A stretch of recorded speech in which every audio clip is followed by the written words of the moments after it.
Hello, ladies. Hello, Smudgy. Hello, Smudgy.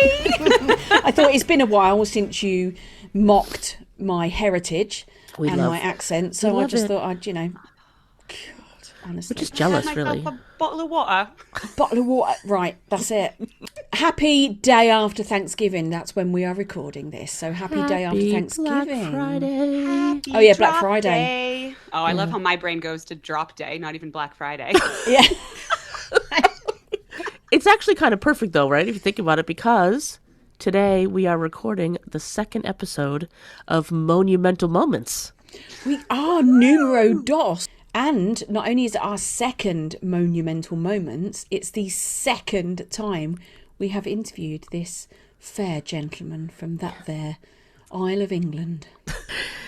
AJ has hit 1 million plays. 1 million plays. I thought I'd just do that voice so you didn't have to add the clip in. I appreciate that. But yeah, 1 million plays. AJ's going to be coming on to talk about his journey. Very exciting. And it's so exciting because it feels like yesterday that we had him on the show, and yet it feels like a decade ago. I don't know. It's so weird. Time is weird. The weirdest thing. And it was our very first interview. And so even thinking about that, I cannot believe it was that long ago that John and AJ were the first time we had hit the spotlight. Yeah, it's really a full circle moment because we're coming on to our 1 year anniversary, which will be coming next week.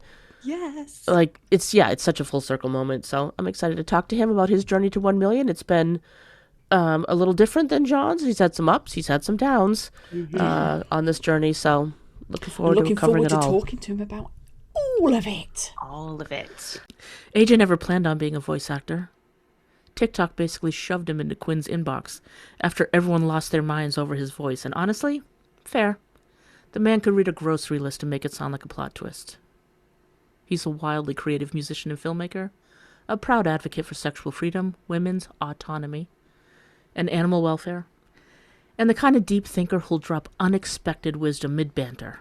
He's equal parts silly and soulful, playful 1 minute, philosophical the next, and always unmistakably himself. In short, AJ creates, he cares, he makes people blush, and he does it all with that freaking accent. Let's welcome AJ back to the QuinnCast studios. Oh, he's back. Guess who's back? Wow. Can you send me that? Because it's much better than anything I've ever written about myself. Pretty good, right? That's nice. Oh, you're welcome. Well, everything from here is a disappointment. So just prepare yourself for that. What a lovely introduction. Thanks so much. Welcome. Well, thanks for coming back and joining us here on QuinnCast. We're super excited to have you here for our Moanumental Moments. It's a pleasure. I'm thinking back to last time I was here. I think I was in a ski lodge in Andorra. You were. At the time. Yes, you were. Facts. With John in his flats or Office. house somewhere in the UK office, yeah. Yeah. Yeah. John and I weren't sharing a ski lodge, much as that would have been an improvement over the situation I was in at the time. But that was really, really nice. Yeah, well, haven't we all travelled such a long way since then? Wasn't I careful with my words? Well, I think you've travelled the most miles, to be fair, AJ. I think so. Yeah, literally and figuratively. I mean, really, though, if you think about that, that's true. Like, million plays, congratulations. Hell yeah. A year of QuinnCast, congratulations to us. It's really like, it's cool to have you back. It's kind of a full circle moment. Yes. It is, and we have some incredibly monumental things planned for you on this recording. Should I be worried? You haven't told me what you've got up your sleeve for this at all. I mean, should we? Jules is giggling a lot at what's about to come, and that's worrying me a little bit. That's just Jules. It really should worry you. Yeah, you have seen Jules. He's like social media. It is Jules. That's who she is. It's one big giggle. She's a It's giggle. true. And we figure you keep enough secrets. Why the hell can't we? Yeah, damn straight. I'm excited and a little bit scared. Excellent. Just what we like. Perfect. I think we lead off with Ease him in. Careful. gently, careful. Thumb him in softly. How does it feel knowing that your voice has been heard now, as of yesterday, by over 1 million times? Yeah, it's terrifying, isn't it? That million number is like it is crazy. Big. And I don't know whether or not it's slightly softened by the fact that like so many of the Quinn creators that I guess sort of looked up to when I first arrived on the platform. Do you know what I mean? Like the people that were sort of there ahead of me. A million is something that they've all, passed long ago. So for me, it's like, oh, okay, that's something I've sort of been aspiring to for such a long time. And now it's here. And I still feel like I just walked through the door and I'm still looking up at all the people that have got, millions more plays than I have. Yeah. It doesn't feel real to me, genuinely. And then I think even more about the actual number of people that it requires to listen that many times and the amount of times the play button's been pressed and all the other things that happen when you listen to an audio like that. And I'm like, that is absolutely unbelievable. And like the impact of that, on people's lives, the amount of time that people have spent listening and the way that they've, I don't know, like, everything's an innuendo. The way that they've found themselves through those minutes spent with the audios as well, and like what that means for people in their lives. Like it's not insignificant at all. It's not just a number. There's a story to it, and it's massive, and I don't understand it yet. And it genuinely freaks me out a little bit, just the scale of it. Do you know what I mean? What feels scary about it? Like what freaks you out? This job is such a, you could, in theory, I mean, I'm quite active on, social media and Discord and places like that. So I have a conversation with my listeners quite often in those places. Mm-hmm. But in theory, you could just do this and like never leave your room. Yeah. Right. And never have any contact with any of the people that listen to your stuff and still have that crazy number. And it could just be, it's just so abstract. Mm-hmm. It's not like, you played a tour and there were 1 million tickets sold and you saw all of those faces and you sort of have that physical, tangible version of this number that you can kind of understand it by. It's such an abstract number, and I just don't understand it. Yeah. And I think in music terms, wouldn't they give you a gold record? Obviously, this was pre-downloads. They used to give you some sort of gold record, didn't they? Yeah, I think you sell about 500 records now, and it's it's changed a lot. Yeah. It's really not that much. I mean, maybe we should do that. What would be the audio erotica equivalent of that? A gold dildo. Donut. Yeah. Good. I had to. I mean, it's, Quinn, if you're out there listening, everybody that reaches 1 million gets a gold dildo. I mean, it's, that just seems too obvious, though, right? I mean, it's like, couldn't we get more creative than that? I mean, some golden headphones would be exceptional. Headphones. Golden headphones. Okay, I was going to say golden vagina, but headphones. Okay.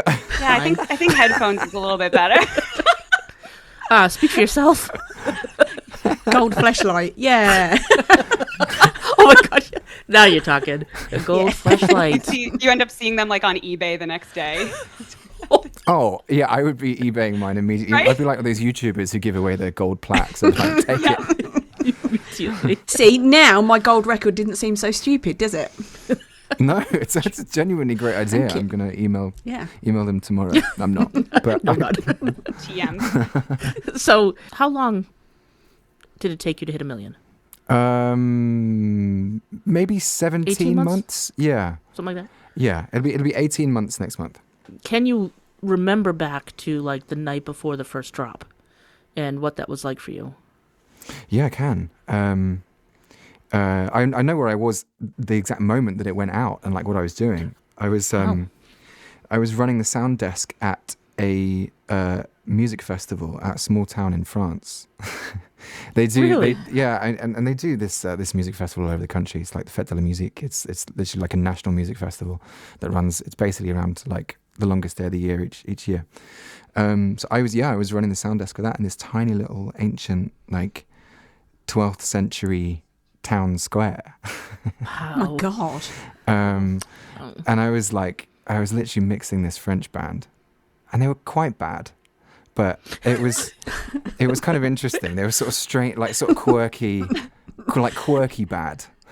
Well, apologies to the French band if you are listening to our episode of QuinnCast. Which of course they are. Of course. They would have no idea. I didn't even introduce myself on the night, I don't think. I was just like, I'm running your sound. And I was trying to do my job of running the sound desk, and then the drop went out while I was there. And I just suddenly, like, my heart was just pounding out my chest, and I was like, this. I felt the kind of the change happening around me at that moment. Like, okay, like life is going to feel different after this.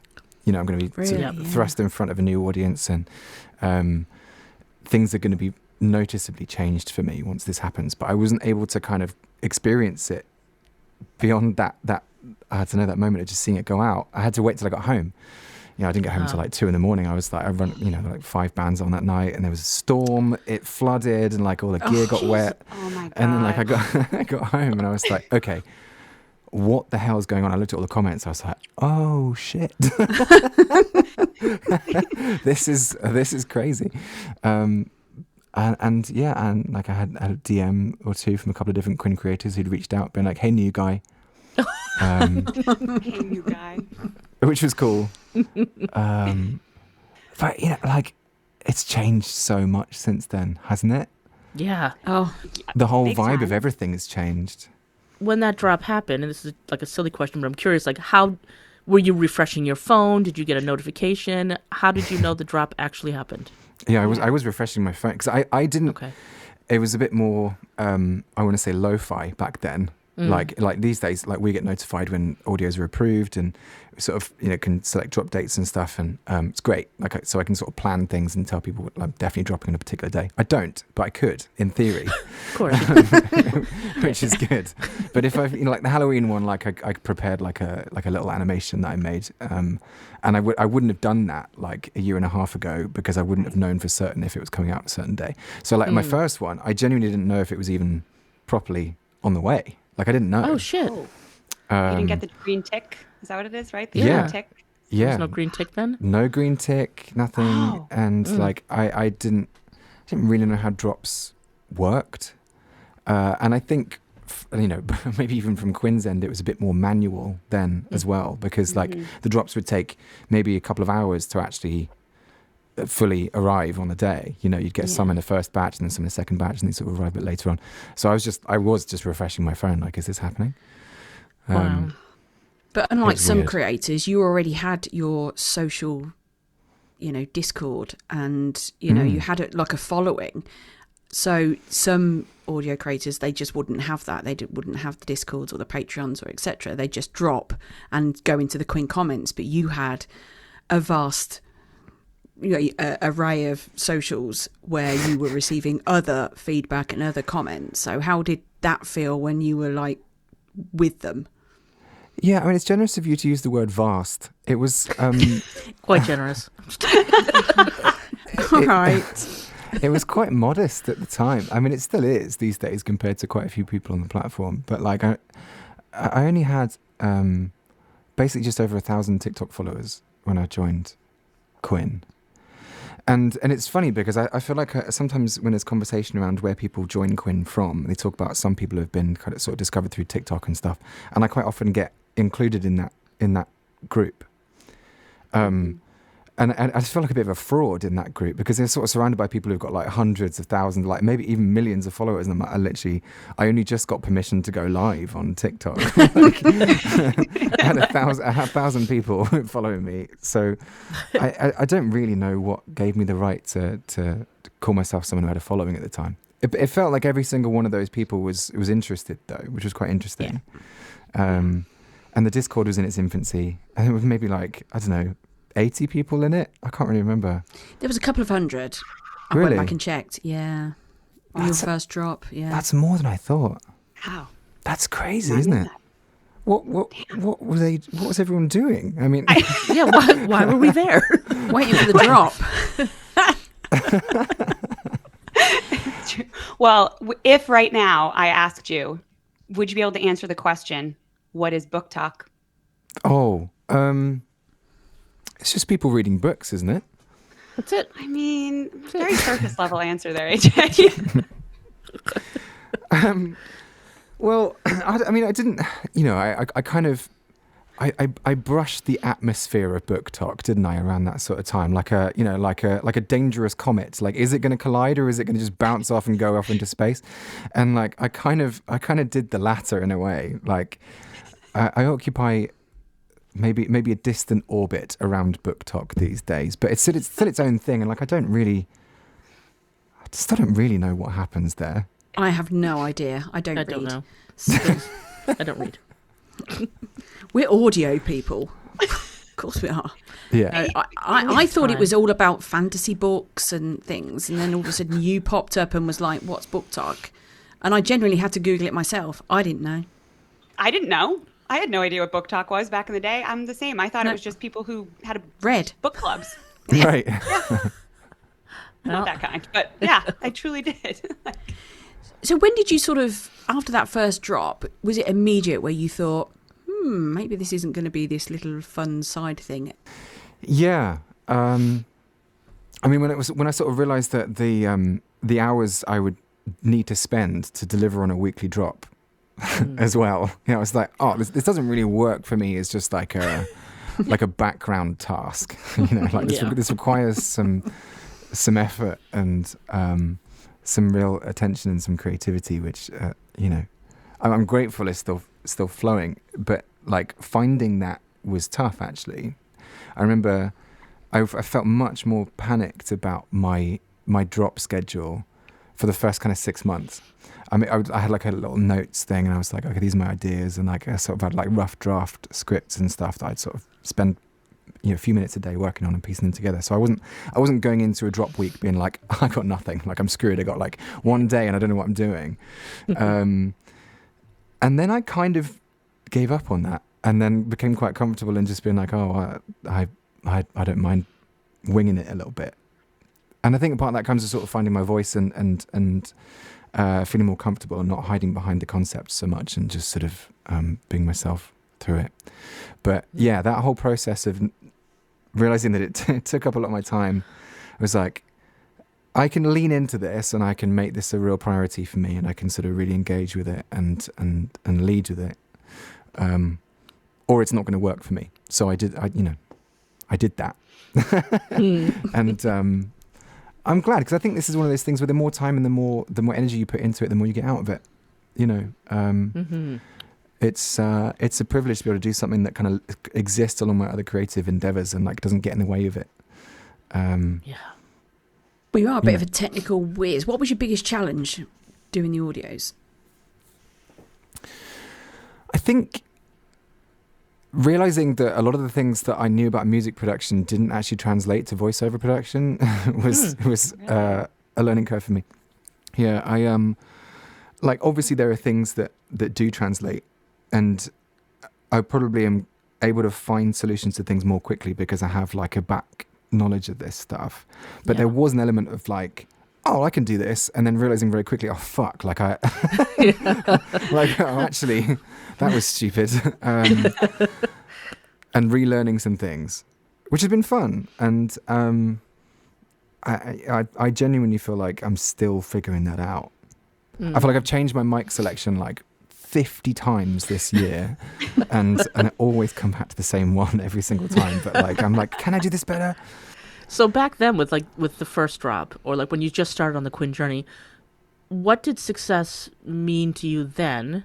And how has that picture kind of changed now that you've hit 1 million plays? I'm going to be so real with you. Success for me meant not opening the app and seeing a comment section full of people being like, dude, ew. Who's this knob? Wow, really high standards. Because, it's true. Because Right. nobody, like, okay. I'm gonna be as honest with you as I can about this, and I wonder if anybody else has ever felt this way. They must have. But like, if you did something in an audio that was like ew, like icky, like really turned people off, like that is the same feeling there as like doing it in the bedroom. Do you know what I mean? And being like, I'm gonna wake up in a cold sweat about that in 30 years time, thinking about the time that I fucking said the wrong thing, and I embarrassed myself. Except this time it's literally in front of 1 million. Yeah. Oh, brother. Oh. Yeah, that's okay. That's scary. So I'm not joking. My version of success is just getting through another week without someone being like, mate, this is like rough, man. Like what are you doing? Yeah. You're judged on your performance, Yeah. literally. Because you're putting it out there, like Yeah. for everyone to see, and there is potential for one day someone just to be like, mate, that's bad, Do your shoulders like drop every week when you check the comments and they're not, ugh, gross? I don't have that same fear anymore, really, because I sort of have learned that like there's different preferences for different things, and like people will have that reaction sometimes, and it's really a personal preference, and that's okay. Magician.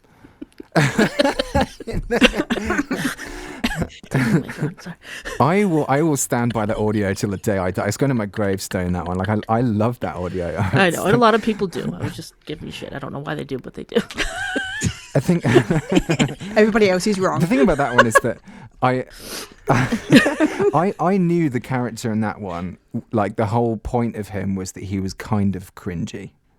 Oh. In my mind, Okay. like when I read it, I was like, he's kind of a washed-up magician.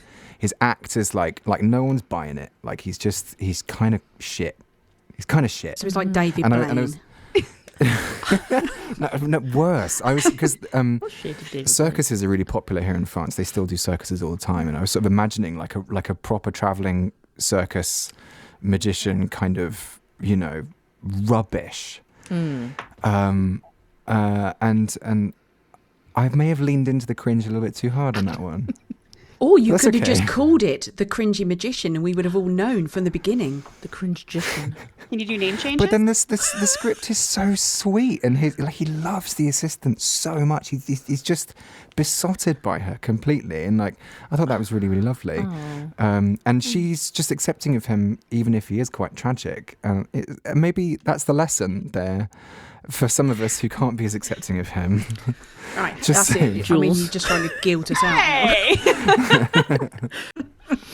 It was a lesson because that was the first one when I was like, oh, maybe it's not actually landing with everybody. Like there were times in the past when I sort of noticed people are just, instead of saying, oh, this didn't land with me, people would they say nothing. And like you can kind of see the sort of empty space, sometimes, and you're like, all right, well, okay, I can see some people have not enjoyed this one. That's okay. But what's always interesting is that when there is that kind of empty space, it's normally filled by people who've been like, I'm obsessed with this. This is my favorite thing you've ever done. Yes, it's different, but like I love it. And the second I got rid of that fear of being like cancelled for being a weirdo or fired for being crap at my job, I didn't mind that. I didn't mind that kind of ebb and flow of some things just not being as popular. I mean, like Elegy's one. Like, I mean, people don't listen to Elegy, and people are like, "I'm never listening to that ever again." I've never listened to it. It's the only one I've never listened to of yours. Yeah, it is. There you Wow. go. Yeah, it's such a subjective I've never space. heard Yeah. of it. Wait a minute. Can we just, I just Never can't. heard of Wait it. a minute. There's an audio of AJ's that Jules has not listened to. Yeah, I have not listened to Elegy. It would Why? just make me cry, and I don't want to cry. I gotta Yeah. mark this down. Don't know if any of the Clitzens can I see know. this, but there's a pig just flown by in the window. Is that what that was? I loved But it. I don't- Let me I- just say, but Yeah, but Sure I would. in a previous iteration of me on Quinn, I wouldn't have been brave enough to do that. Like a Yeah. year ago, I would have been like, "Oh, I'm not doing that." Like, no one's going to listen to that, and I wouldn't have understood its place for me in the kind of story of the audios that I make. Whereas these days, I'm happy to do that because I guess I believe in it, and that's okay. Oh, well, yeah. well, it's to your point, AJ. Like, it's so subjective, right? Because like when I listen to something like Elegy, it's so beautiful and so like powerfully poetic, and I get that it's tough for people to listen to. It's emotional, etc. So some people may have like struggle with it or not enjoy it as much for their own stuff, which is totally fine. Believe me, I talk to plenty of people who are obsessed with the great AJ. Let me just say. Oh, yes. Yeah. Oh, Like yeah. truly, like I mean, really. So it's like it's just something. I bust you. I didn't hate it that much. Kaz, you have to say it. You can't say it like that. You have to say the great AJ. The That's- great. Yeah, you need to roll it. Right? Which of the accents should I use? There was so many. Has there been an audio where you've gone that's just made everybody go, what the, like, feral for it, and left you going, what? that one? Oh, yeah. When I recorded Nightfall, John was at my house. I'd written it, and I think I'd recorded the voiceover track for it. But I was editing it while he was here. And I said to him, I was like, this is the worst thing I've ever done. Really? Yeah. It's good, like straight. I was like, I'm really worried about it.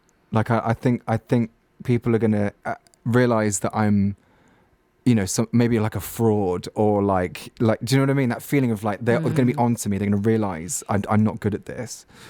Yes. And it's now my most played audio on Quinn. Yes, it is. Amazing. What made you think it wasn't good? I think I was kind of just aware of the fact that it was, I mean, the script was only about like 100 words anyway, I think, on that one. Like it was more just about the sensation of it rather than the actual kind of dialogue of it all. And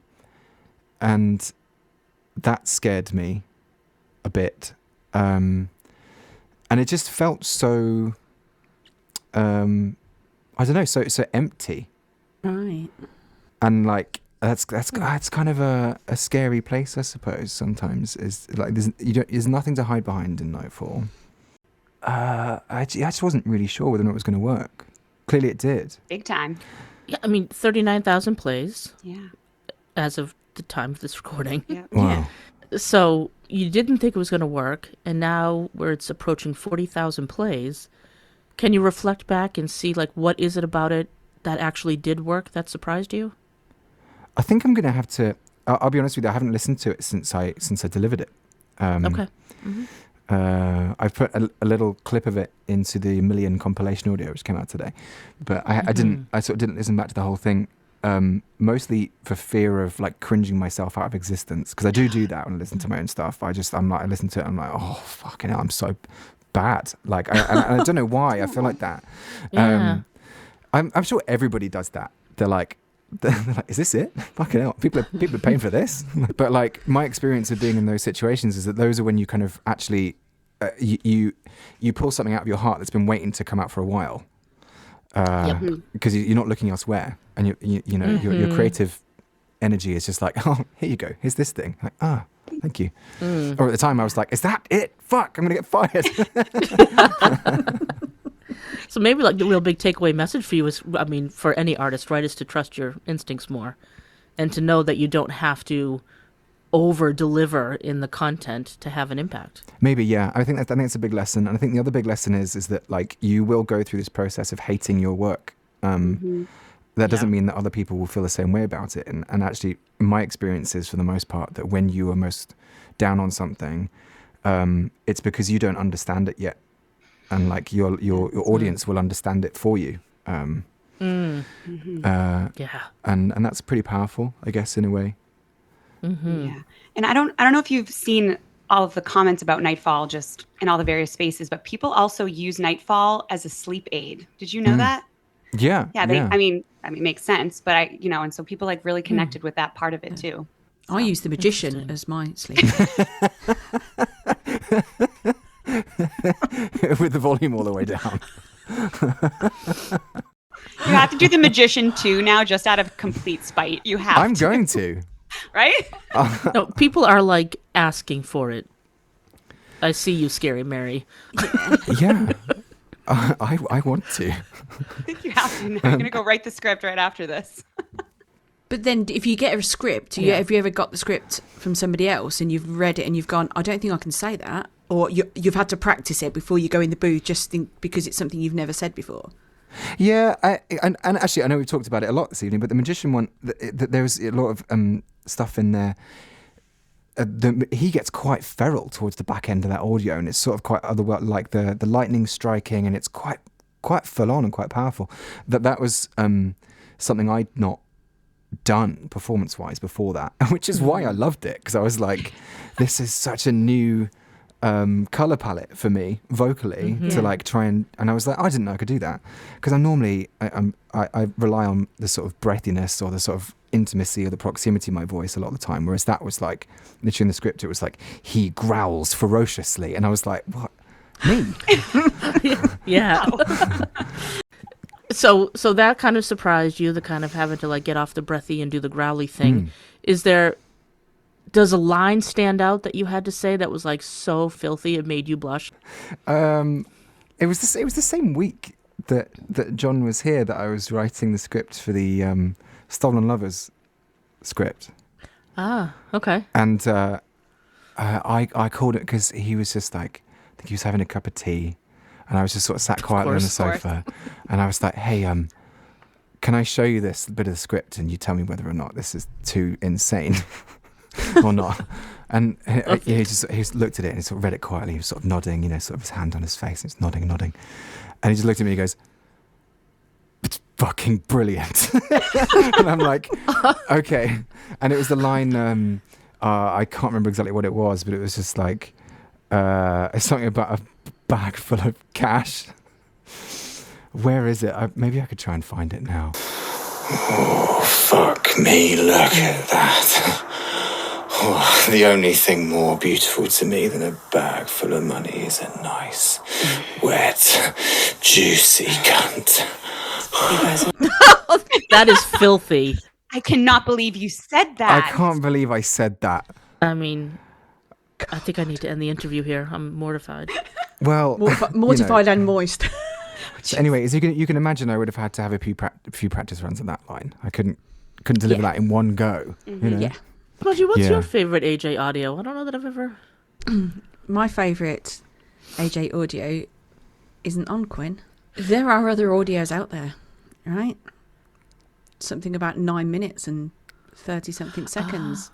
So 931 is your favorite on his Patreon. Patreon. 931, if anybody does an audio and it doesn't have the gentleman in it who's speaking it moaning, and there's not some vocals from him, I cannot get into it.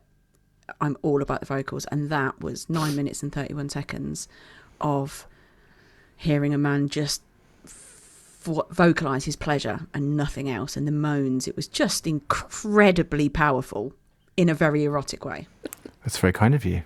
I'd underestimated that, but I guess that's an indication of like me as a writer and a performer constantly learning from the audience, because I hadn't appreciated the power of that before doing it at all. What was the motivation behind 931?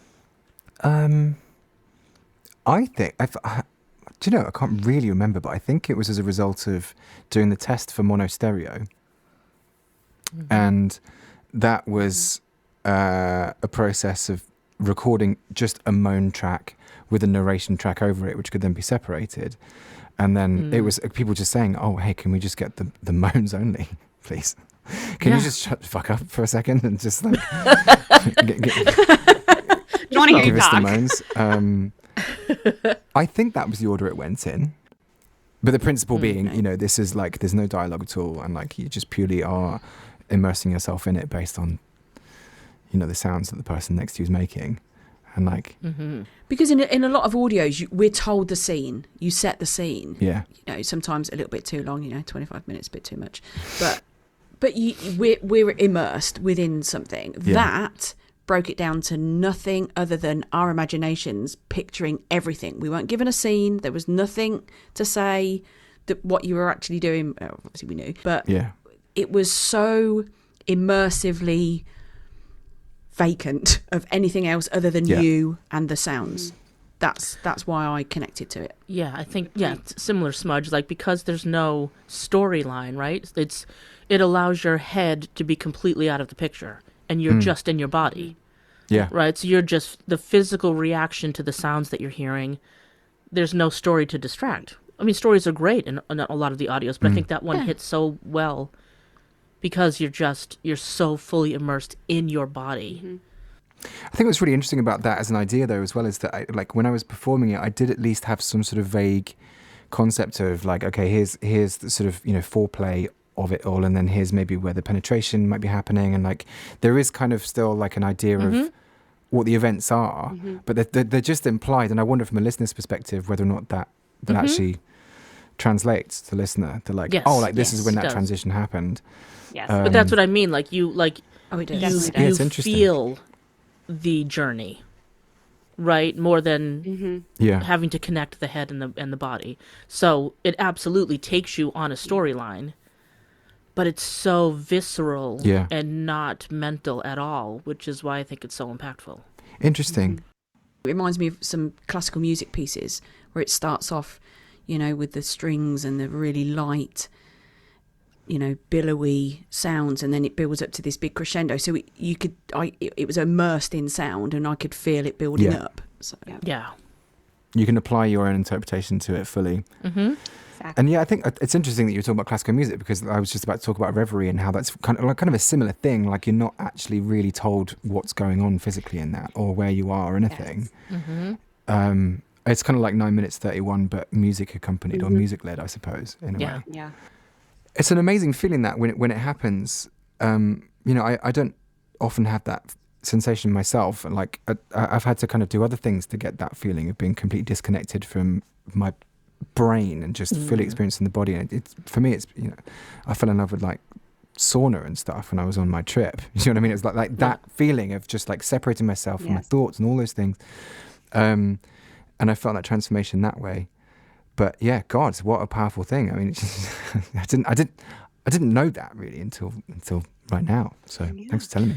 I think reverie is very similar, but just with the music. I mean, when you listen to that, there's no pet names, you know, there's nothing like that. So you can really just listen, like with 931, except with the music in there. And I think it really connected the same way that 931 did.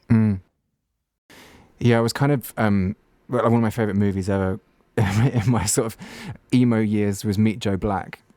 Like I love that film so much, and like I was just completely in love with Claire Forlani. It's still, I'm still not over it. So Reverie's basically, I wrote that for her. I didn't see that as a tag. AJ. Maybe I'll tell her one day. Yeah, no, that was not. She probably, if anyone ever listens, runs into her, just feel free to tell her that. It's fine.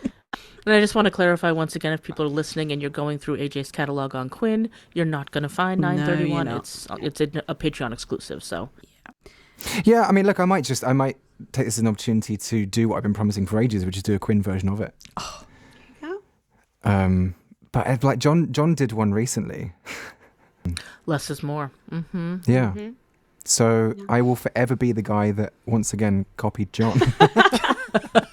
So speaking of audios, why don't let's play him some clips and see his reaction to some of this. Oh gosh. Shall we? Okay. This is why I was giggling earlier.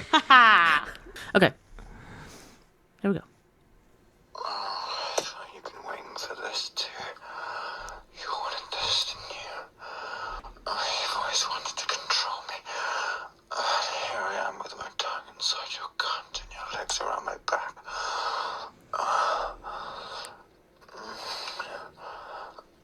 You got me just where you want me.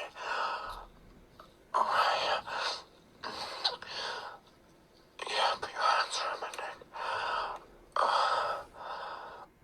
Do you know what audio that is from? God. No.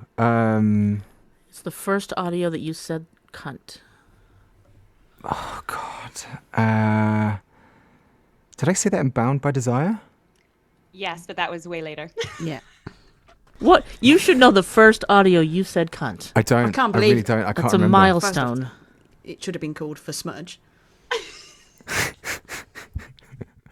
It's locked out. Locked out. That's locked out. Locked out. Wow. Okay. Yes. That was early on. Very Yeah. early. It was early. So it was like a big deal for you to drop that yeah. word, and like the listeners were like, "Oh my God, he said it." I have not listened to that since recording it. Me neither.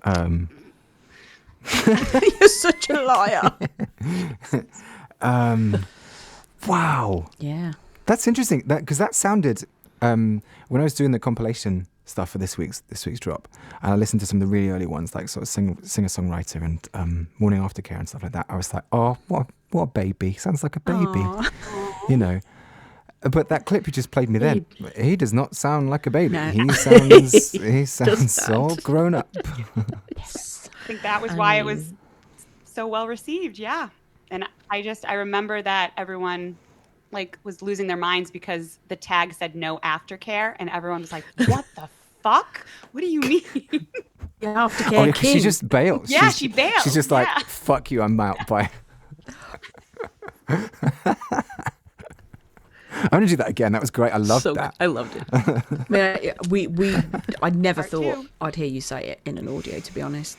How you started off, I just didn't think Really? it was a word that... It doesn't suit everybody, but when I heard it, I was like, he needs to say that more. You were so proud of him. I was. Well, because that would have been after... Yeah. Yeah, so I'm going back to early Discord days when we would play the acronym game and people would type up acronyms and AJ would have to guess what they meant. And someone put a long acronym in there and it made him say cunt. And he was very uncomfortable. Yes. Yes. Something about... What's the whole thing, Jules? Wrap your thighs around my head. Let me bury my face in that cunt. Yeah. Yep. Nice. Yep. Delivered like a true pro. Wrap your thighs around my head and let me bring my face Okay, in the next. cunt. Here we go. The way we'd fuck until I can't breathe and you can't see straight. The way I'd hold you until the water runs cold. I don't know what power you hold over me, but I'm completely bewitched by you. I need you. Like air, like blood. Have you been good for me? Or have you been bad? Wowee. Zooey mama. That's a spicy meatball. I remember writing that one. Now, okay, people would be so cross with me because it's for me that's one of two different audios because to me they're spiritually quite similar, but that's either like voice note or rambling at sea, and I can't remember which one it is. I'm pretty sure it's voice note. Is it voice note? Yeah. It is. Yep. I remember when I was putting that together, I was like, is this dude creepy? Like, is this creepy? Really? I never... No. No. Yeah. No.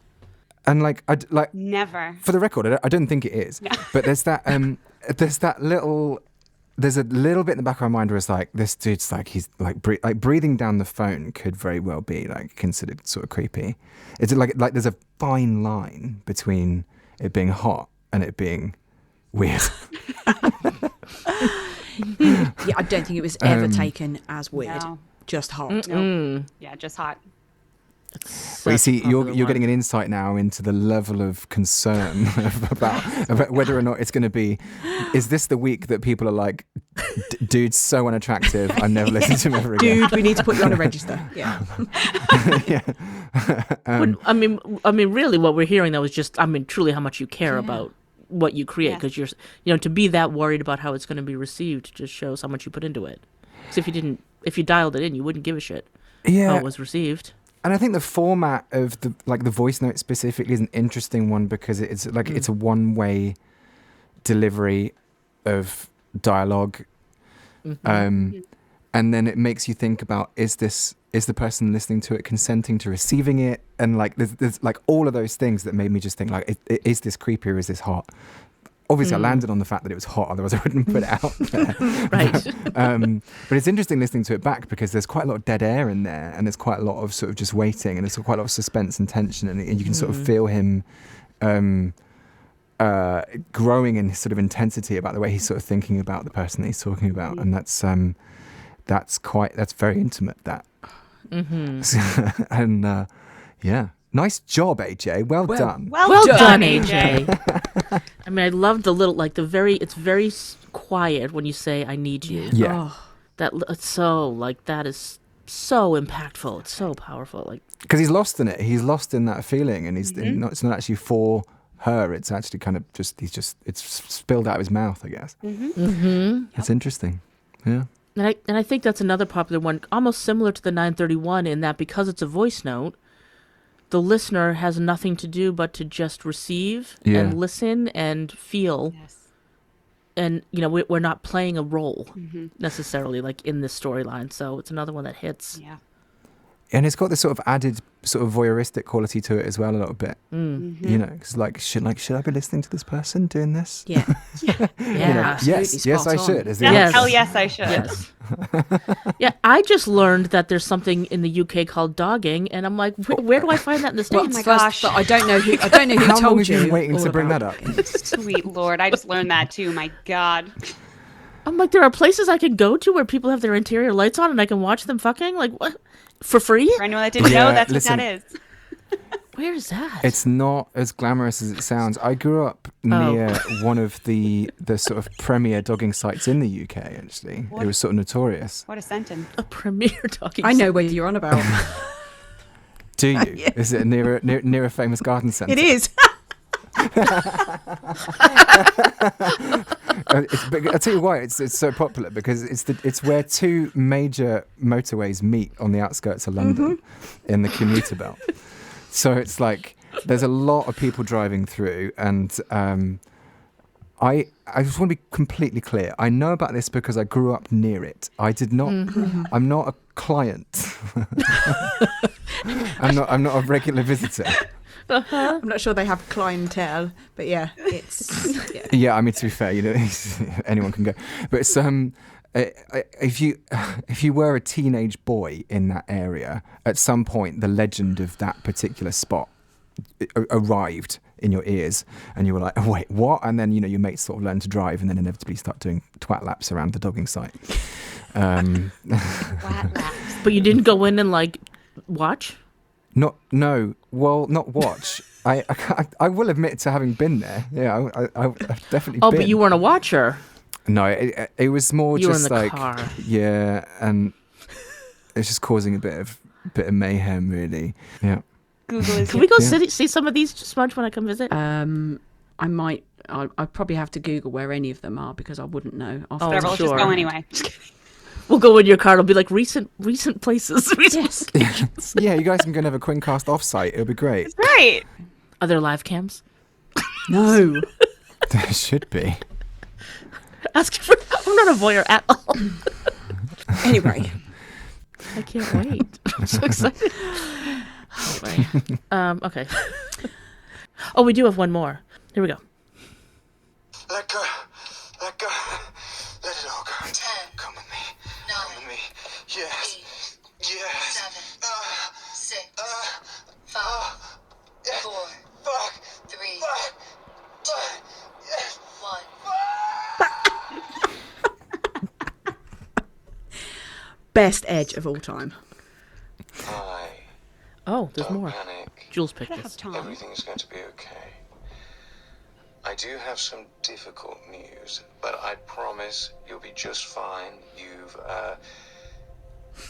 have died, I'm afraid. However, good news, you've arrived in heaven.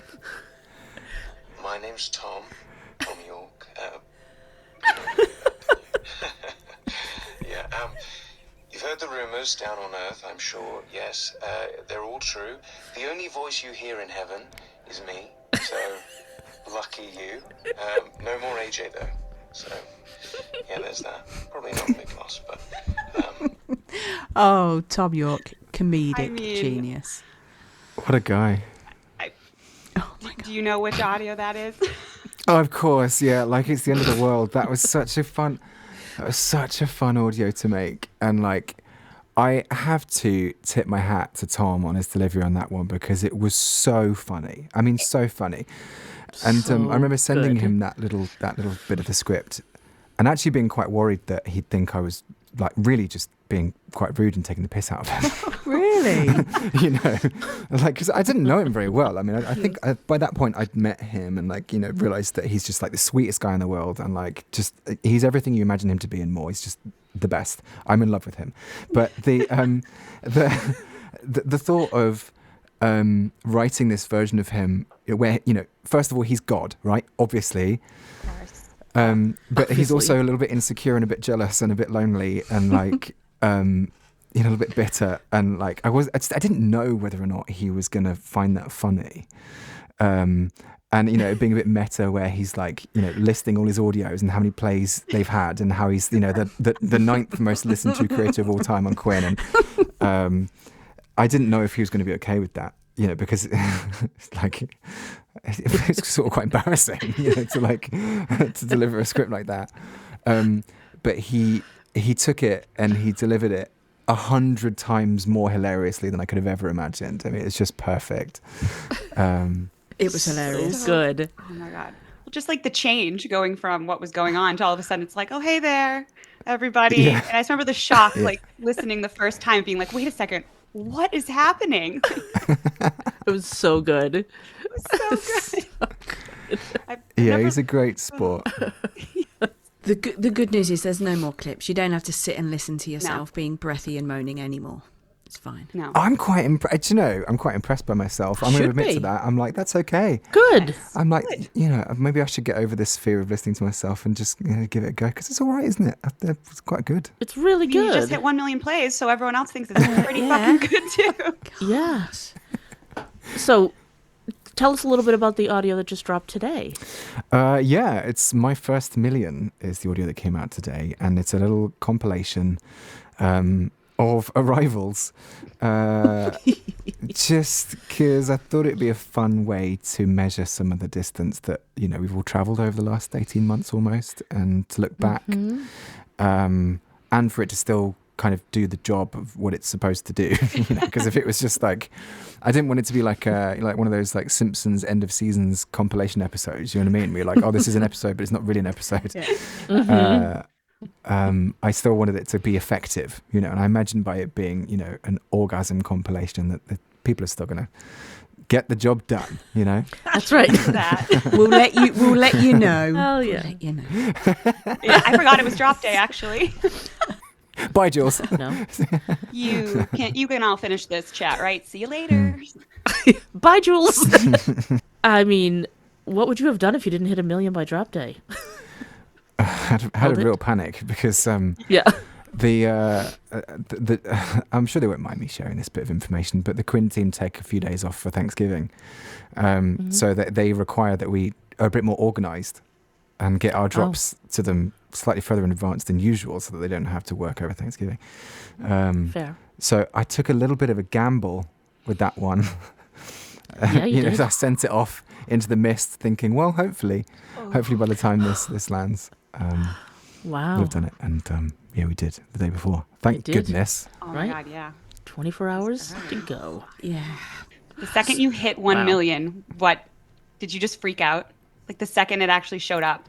I was like, oh my god, it's happening. He did. He I can attest to that because he was on a call with his mods, and he did exactly that. We thought he was having an orgasm, and we sort of awkwardly put ourselves on mute. It was on the agenda for the meeting, so we thought that arrived. Right. Yeah. And then immediately it was like, oh god, I need to go into the Discord and be like, so I did that. And then I was like, oh god, I need to post this TikTok that I prepared. It was. It wasn't until probably like 3 hours later that I was like, oh my god, 1 million. Like it's thinking. Yeah. So after Wow. so from 0 to 1 million. So we've gone through all your thought processes of creating and posting, etc. So that's about your audios. What have you learned from play 1 to play 1 million about your listeners? they're very kind and very open-minded, I found. And they see the positive version of things, which I'm really grateful for, because it's like, you could go into a particular week with a certain set of tags and a certain concept, and people could be skeptical or, you could have a room full of people who are kind of naysayers, and like all it takes is a couple of people just to be like, nah, and like the vibe changes. Like I've felt that before in other creative works in the past, where I've been like so sure of a thing, and it just takes one person just like, oh, I don't know, and then the kind of the atmosphere changes around it, and suddenly people find fault in things. But what I found is really amazing with the listeners generally is that they look for the positives all the time, and they look for something that they can be pleased with, and that's so liberating and so refreshing as a creator to have that kind of it feels like a cushion, with your listeners, where it's just like they're going to find a reason to like this, which is really nice and comforting.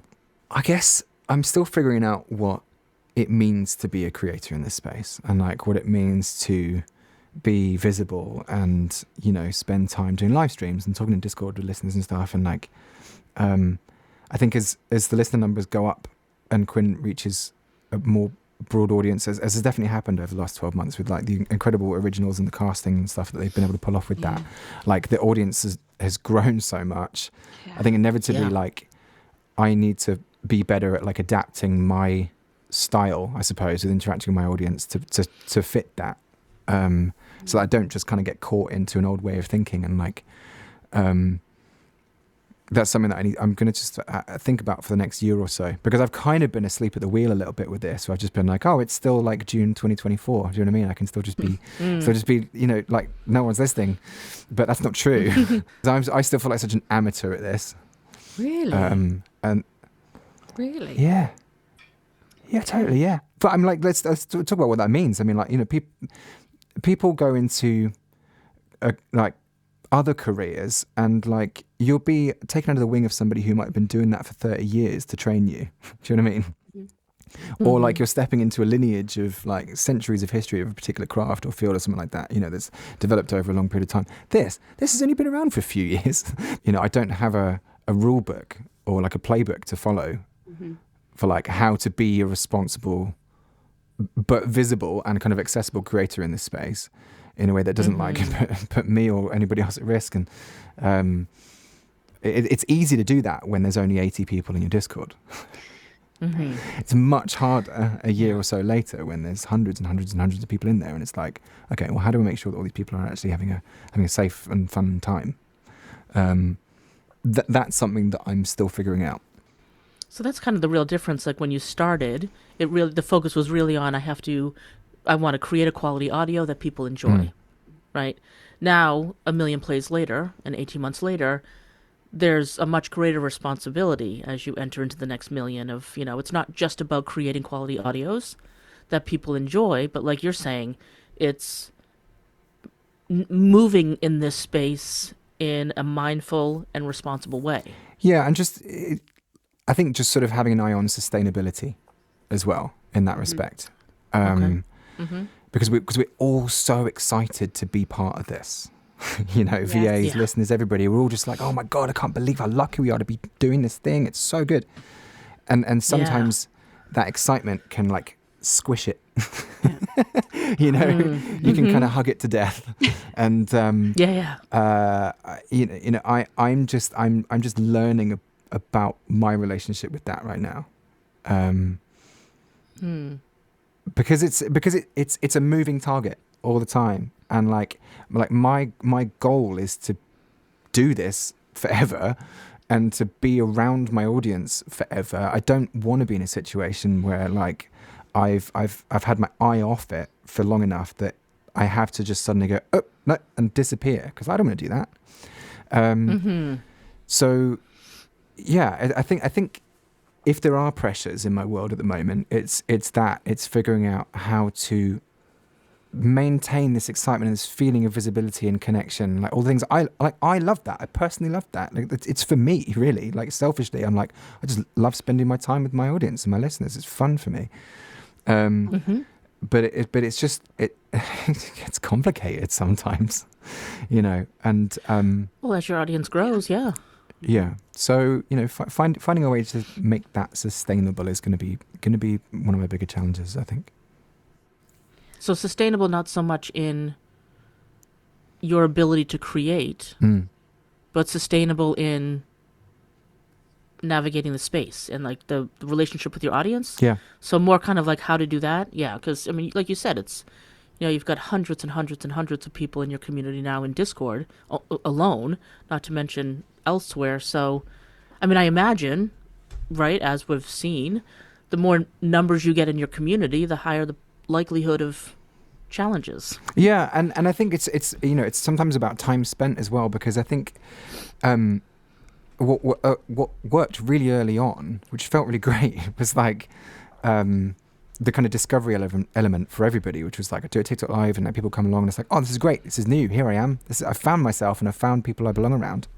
Yeah. Maintaining that feeling for people who have been around in the space for 12 months, 18 months almost, becomes challenging, because it's like, how do we sort of keep this fresh for people without it feeling like you're developing like real relationships with like friends, like do you know what I mean? And I think it's that kind of understanding how to keep those things sustainable, and for people to remain interested and have their segments of the community and like have access to me in the right way, without everybody feeling like we're just getting bored of each other and getting itchy feet and getting restless, or me just kind of perhaps being a little bit too relaxed about certain things, and it's fraught with peril. It really Yes. is. I mean, because it's such an intimate industry, if you will. And then for creators like you, who are not anonymous and who engage regularly with your community, I imagine, it's got to be incredibly difficult. Because, like, having been in your Discord since the early days, you do establish this relationship with the creator. Like I know this person, and like, and it takes, for some, I imagine it takes kind of discipline, I guess is the word. Yeah. To remind yourself of the dynamic. Yes. Because it's very different. I mean, back in the day when you had like your favorite band, you maybe went to see them on tour. You didn't hang out with them in an online space. You didn't have that kind of access. No. So people have access to you more than ever before, and you do such an intimate job. Yes. So it's got to be tricky. It is tricky, yeah. And, there are a lot of guardrails in place specifically for that reason, but I guess it's just sort of being mindful of the impact that it has on people, I suppose, is the thing to sort of always have in the back of your mind. And I try to just be like, I guess gentle with that, I suppose. And like, sometimes people aren't going to necessarily get it right. And like, it's hard. It's difficult. And this is when the lack of a playbook shows itself to me. It's like, God, I wish there was like a case study here. I could just like follow the path. Can I go to school for this? No. Yeah. It's not a surprise to anybody who follows you on your social medias or your Quinn journey that you have had some boundaries crossed in the last 12 months. So, how has that changed your boundary setting of when you first started out at 0 plays to now being 1 million plays in with your audience? I think one of the most difficult things about going public with that and talking about it, which was something that I was desperate to do for months and months and months, because just the dealing with it in private was the worst part. But one of the most challenging things about that process was inevitably there will be some people who will say, well, this is because you are visible, right? This is because you are a public creator. This is because you have a Discord. This is because you do live streams. And that was quite difficult to hear that, because it felt very much like I was being held responsible for the behavior of somebody who was, harassing and stalking me and like breaking the law, which, like it was a little bit adjacent to a suggestion of like, oh, well, what Yeah, was she yeah, wearing? yeah. How Like, do you short know what was I mean? your It's like- skirt? Yeah. it's similar to that. Yep. Which in of itself puts me in a really difficult situation, because actually I have anxiety about even making that comparison. Do you know what I mean? Because it's like it's such a difficult subject. So like that was hard. What I have to remind myself is that I've been very careful from the beginning with boundaries through the online spaces, and you know, I'm very lucky. I'm not just saying this because you're here, but I'm very lucky to have fantastic moderators who, you know, sort of keep the space safe for everybody. And I, you know, from the beginning, been very disciplined in terms of not engaging in direct messages with anybody, and I was able to reflect on what happened and come to the conclusion that it's just a terrible bit of bad luck. You know, and it wasn't anyone's fault necessarily. I don't even think it was even the fault of the person who did it. It's just circumstantial, and just like one of those terrible things. It could have happened to anybody, wrong place or wrong time. The temptation is to burn it to the ground and go like, well, let's start from scratch, or not at all, you know. But I guess I have to remind myself of the fact that there's so much good that happens in the community that it would be such a disservice to literally the hundreds of people who, you know, whose lives have been improved by it, to let one person's actions spoil it for everybody. And I'm not going to lie to you, it's difficult to do that. It is difficult to. There's times when I just wanted to walk into the lake down the bottom of the hill and never be seen again. Yeah. You know. Yeah. But then I think, you know, it's all got to be worth something. And if I disappear, then it's not worth something. Yeah. Do you know what I mean? Like to just burn it all down and disappear and get rid of it all, or fundamentally change things, would just undermine all of the suffering.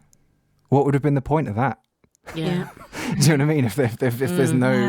If there's no positive outcome at the end, because the positive outcome doesn't come in the form of justice or like, you know, real tangible, like this is better now, like a positive outcome. It just doesn't really, like the you know, whether it's in the UK or the US or Europe, whatever, the resources aren't there for people to really find justice in this space. It's like a tale as old as time.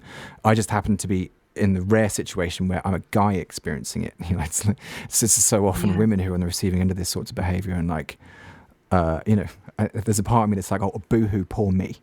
Do you know what I mean? Because it's so commonplace, and people don't have access to justice for the most part. So I had to be careful about that and just remind myself that I'm in a very privileged position, and like really, it's okay. It might feel like my world is ending, but it's actually, like, the reality of it is that it's not. And there are people in much worse situations than I'm in. And I just have to kind of, you know, get back on track doing the job I'm here to do, because that's why I'm here in the first place. Finding my way back to doing what I'm good at and spending my time thinking about those things rather than worrying about stuff or being hypervigilant or doing court paperwork and like all of those things that just suck. I should just be like writing ridiculous lines that I can show to John on my laptop and he cracks up laughing. You know, so you know, that's my intention really, is to find the route as quickly back to that mindset as possible, and try and be zen about it all. I also think male or female, whatever gender, I mean, digital harassment online social bullying, stalking, it's impactful, and I don't think anybody should dismiss how they're feeling or what they're feeling and what they're going through based on their gender. Either way, it's still harassment, it's still stalking, it still can be emotionally devastating. It can destroy lives. And you have to find a way to rebuild from it. If you're going through it, you need to speak to somebody about it. Don't go through it in silence. It's, you know, I witnessed it firsthand. There's no being silent about it, and some people need to stand up. And personally, when you posted the video about it, about both the situation and then your mental health around it, I felt it was the bravest, most impactful thing that I'd seen for a long time. Well, I mean, thank you. I mean, it's interesting because, you know, people label it as bravery. I think in the moment it feels like it's just, I need to get this out of me, otherwise I'm going to explode. Yeah. So there's an element of Must that. have. Yeah. But I think what's also interesting about it is that part of the process of getting there, and especially in the early stages, is that feeling of, is what's happening to me right now bad enough for me to actually tell somebody about it? Is it bad enough for me to label it? Is it bad enough for me to ask for help? And that process, hindsight always shows you that you took too long to do that. I definitely took too long to do that in the early stages. And I think if you're asking yourself at any point, like, hey, like, is this bad? Like, is this a thing? I think this might be a thing. Yeah. It's time to tell someone. Don't ever let that feeling of like, oh well, you know, it's happening to me, but I can take it, or it's happening to me, but this isn't like, it's not proper. Do you know what I mean? It's not happening to me in the way that I've read about it happening to other people. Right. Yep. It is happening to you, and it is worth talking about. You know, I think one of the tricky things about coming forward and talking about it, particularly later on, you know, the sort of more recent version of me sort of talking about things after appearing in court, was knowing that by me talking about it, which is something I absolutely had to do for my own mental health, it would put more eyes on it, therefore putting me in greater danger. Do you know what I mean? Like, that's that catch-22, that terrible cycle of knowing that if I say this, it's going to lead people to look into it, which is going to put me in greater danger. And there's no way around that. And that's why the behavior of people who you know, do the same things that happened to me is so dangerous, because there is no escaping the proper danger it puts you in. Yeah, I mean, I can't imagine what that would feel like. I mean, to have, like, you know, to have an online stalker, an online harasser, who is so just kept firing. Yeah. And I believe continues to do so. Yeah. What that feels like to, like you said, all those things you just said, right? I think that's what victims go through with anything of, like, is this really happening? Like, this can't really be happening to me. Is this bad enough? Like, if I tell someone about it, they're going to be like, come on, what the fuck? Yeah, that first time, I can remember, because Smudge, you also were a victim here, of being on a Zoom meeting, the three of us, when things kicked off, and being like, it's easy to think like, oh, you know, it's, you know, so someone's saying some shit online. But to be on camera and watch Smudge's face receive some messages, it was so impactful to be like, fuck, like, this is what it's doing to her. Yeah, seeing it firsthand up close like that. Exactly. Unbelievable. Like, to just see her whole, I mean, for those of you who, I mean, people who listen to the podcast know who, like, kind of Smudge's persona, right? Like, who she is, but watching that happen and watching her just crumble before us, it was really tough to see her so shaken. So I can imagine, like, not having seen it in you directly, AJ, but I can't even imagine what the two of you felt like. I mean, you know, bear in mind, I was thinking each week that I was going to get cancelled for breathing weird. Yeah. You know. Yeah. When you're faced with the situation where someone's online saying the worst things that could be said about you as, like, a male creator who is in contact with an audience of mostly women. I don't actually think I have any male fans in my audience at all. It's devastating, because you immediately think, oh, cool, well, everyone's going to believe that. Of course. You know, like even though it's, like, obviously not true, you convince yourself that, like, even one person believing it is one too many, and there's that panicked feeling of, like, okay, cool, well, like, my world is ending. You know, and you can get so close to it. The cure is to zoom out. The cure is always zoom out. But it leads to so many difficult behaviors. It leads to hypervigilance. It leads to, you know, sort of that constant fear of escalation, and sort of second guessing your own behavior and whether or not you need to act you to do anything, but knowing that if you do act in some way, it's going to make things worse. Yeah. And you feel caught in this loop of like there's actually nothing I can do. Like there's no version of this where I don't lose something major. Thankfully, it just in the form of like legal costs and my mental and physical health. Yeah. Just. Just that. Let's be good. Yeah. But the truth is that's actually like a pretty good outcome, really.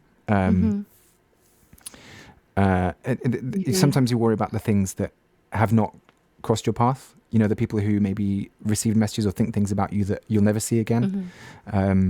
Or, you know, the opportunities that don't come your way because they got spooked because they heard or read a particular thing, like all those things. You know, I go back to them sometimes on the cold winter nights when I'm not sleeping very well, and I'm like, I do wonder, you know, what things might have been like had I not been contending with this. But that's more a reflection on my way of thinking, and that's something that I've struggled with my whole life. You know, is that what if? Yeah. And so how are you today with it? Like, how's the mental health around it today? Well, I think of myself as a sort of person who's normally quite matter-of-fact about stuff and quite open about the way I feel about things and quite able to separate my feeling from my experience of the feeling. You know, and I hope that by talking about it here is sort of demonstrating that a little bit. It's like I can talk about these things with a smile on my face, and like I've kind of been able to do that the whole time because I think I'm probably in just quite composed in a crisis. It's like generally speaking. I think I'm able to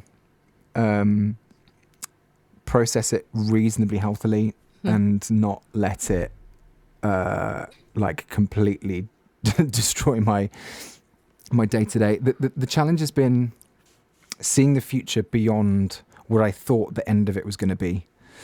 Like you kind of, your way of coping when you get through these sorts of situations is like, okay, well, this will end when X happens. It could be when you block them, right? Like, I'll block them, it's over. Yeah.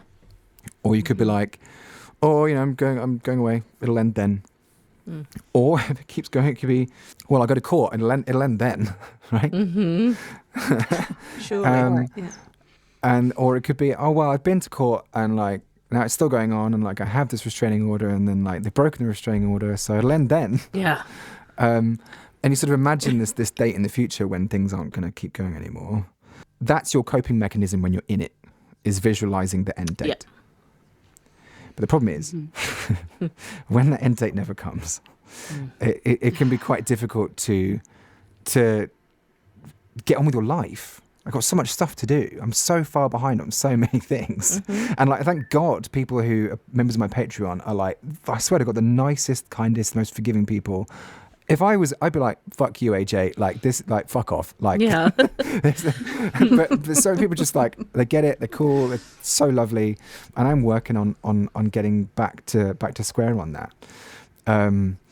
But it's my job to put my life back together without any kind of external end to this thing. This is my job now. And like realizing that is massively liberating because I'm no longer beholden to, I'm waiting for a phone call from my attorney to find out the outcome of X, Y, and Z. I'm not waiting for anyone. Yeah. And I'm not visualizing a world that's different to the one that I'm living in now with sort of more ideal conditions to do the work I need to do. I'm not visualizing that anymore. It doesn't exist. Yeah. I live here. This is where I'm at. Yeah. And I just have to do the thing that I'm here to do in the first place. And like, there's joy in that. There truly is. Yeah. It's not like a resolute, like, oh, well, I guess this is my life now. It's like, no, like, this is my life. I can own it. And like, I'm in charge of it. And like, I can make decisions that aren't, just waiting for things to just change. Yeah. I'm in charge. That's going to be incredibly empowering, actually. Yeah. Yeah. Really. Yeah. It's easier than the alternative. Yeah. but it does. It puts you back in the driver's seat in a situation where you have been on the back foot for so long that it's like, wait a minute. Like, yeah, I'm not going to wait for some date to tell me I can live life again. It's happening now. Yeah. And that is always the challenge, being put in the Yeah. driver's seat again. Is that having agency Yeah. and control back? So Smudge, I mean, you were part of it as well because, the harasser sometimes couldn't get to AJ. So as one of his moderators, they got to you for quite some time. So what was that like for you? Really strange. As AJ said at the beginning, I was like, it's not happening. Yeah. That's not. I am reading far too much into this. Mm-hmm. Maybe the hundreds of messages are just normal. They'll just go away. Mm. And I think it was. I absorbed that until it then started to be noticeably concerning somebody I cared about and who I moderated for, and who I know who held certain,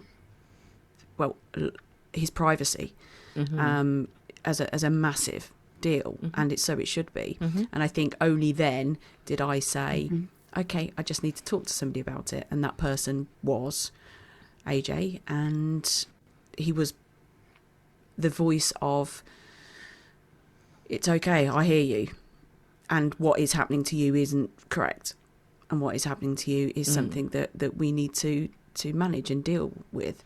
And from that moment, I wasn't alone with it, and that was everything. And then I kind of knew that was going to be okay, and there was ups and downs, but the moment I vocalized it and told somebody that it was happening, it took away the fear of, and then the doubt, and I'm going to make a big deal about this, and people are going to think I'm lying, and I'm exaggerating it, and so my advice to anybody is that if it's happening to you, to talk to somebody about it. It is hard, it is difficult, but don't question. If it's something that doesn't feel right for you, you have, you will feel better once you tell somebody about it, and I can promise you that people will listen, and people will understand, and people will support you. Yes. So thank you, AJ. Yeah, I mean, I want to say you're welcome, but it seems really inappropriate. So you're like, you're welcome for that. But it's so true. It's so true. Yeah, just sharing it, just talking about it, and vocalizing it, and naming it, like actually being like, this is that thing. Gets rid of all of those spirally thoughts, and like, it's really important to do that. Yeah, and the weird thing about it was I suffered with a stalker many years ago for a couple of years, really intensely, breaking into my house, trying to kill me, really bad. And I didn't identify this as that because it was from a woman. My harasser and stalker became a woman, and I didn't see the flags. But it's so interesting because my experiences of articulating that in a courtroom to a female judge surrounded by people who were there to do the same thing as I was, but all of them were women. So I was the only man who was being harassed. All of the people who were defending themselves or, sort of arguing, having a restraining order put against them were men. And this was all sort of mostly domestic situations. So, you didn't necessarily recognize it at the start. I would argue that nobody in that courtroom, judge included, also recognized the legitimacy of it in that way around. Flipped. Until it became pretty obvious that it was as serious as I was there to articulate. But it was a strange experience, a really sort of harrowing one, to be honest with you. Like being in that courtroom and being surrounded by, I just felt really guilty. I felt really guilty being in that room on the side of all the women who, some of their stories were just horrific. I mean, just terrible. And you sort of had to sit through people's experiences, and you don't know when your name's going to get called necessarily. So you hear other people sort of making their case and saying why they're getting a restraining order against someone, and it's just one after another, over and over and over again, just like women who are victims of stuff that are just appalling, at the hands of people who they loved and trusted the most. And then having to go and sit in that very same chair and look at the judge in the eye and be like, I make audio porn and someone's saying mean things about me on the internet. It was a bit like, yeah. It felt a bit ridiculous. So like all those feelings came back of like, oh, is this as bad as, like, do you know what I mean? Yes. Like, obviously it was. As I was talking about it, I was saying things, I was like, okay, I do belong in this chair. But it's interesting, right? It's interesting that it's so unusual. Yes. Well, and then as a woman who has seen some of the harassing videos, like, I was so pissed off because I'm like, this is why women aren't believed. Partly, right? Making claims that are not true, using language that real victims use. Yeah. It was so frustrating. Like, I was like, how fucking dare you? You're just taking the legitimacy away from all the women out there who are really dealing with what you claim to be dealing with, which is absolute bullshit. But by that very same token, can you imagine if I had said that? Yeah. and how it would have come across and how it would have been received by people. It's tale as old as time, like, man in position of power calls woman hysterical. There's no solution. No. And it's clear, Yeah. and it's why the numbers of men who, report domestic violence against themselves by a female partner are so low, because everyone's, it's like, well, So low. do I have a voice on that? Completely. So I guess the kind of obvious type question is, like, how has this experience reshaped your relationship with your audience and your comfort around visibility? Some of the challenge about this situation has been managing other people's emotions around it, knowing the kind of roller coaster they will then go on. That kind of temptation to, like, brigade in my defense, and then feeling responsible for that. Feeling responsible for any kind of grief or frustration, or the sort of processing of those emotions that everyone's going to go through by proxy as well. It's been very difficult. So not knowing not knowing where the line is in terms of my transparency around my feelings has been quite hard. Yeah. While simultaneously actually experiencing the emotions myself. Because you're like, what you want to do, honestly, is just be like, just like say the worst version of it, because you just want, like, the words to fall out of your mouth, because you're just angry and you're frustrated. Yeah. But being able to put a filter on it and go, okay, like, right, what's the most compassionate version of this that I can articulate to people in my current state, so that I don't send people with pitchforks and trebuchet to go and literally because, like, I have a responsibility. I do, and that's the reality of it. While also just a bit of me being like, well, I mean, it'd be nice. Yeah. Do you know what I mean? Great.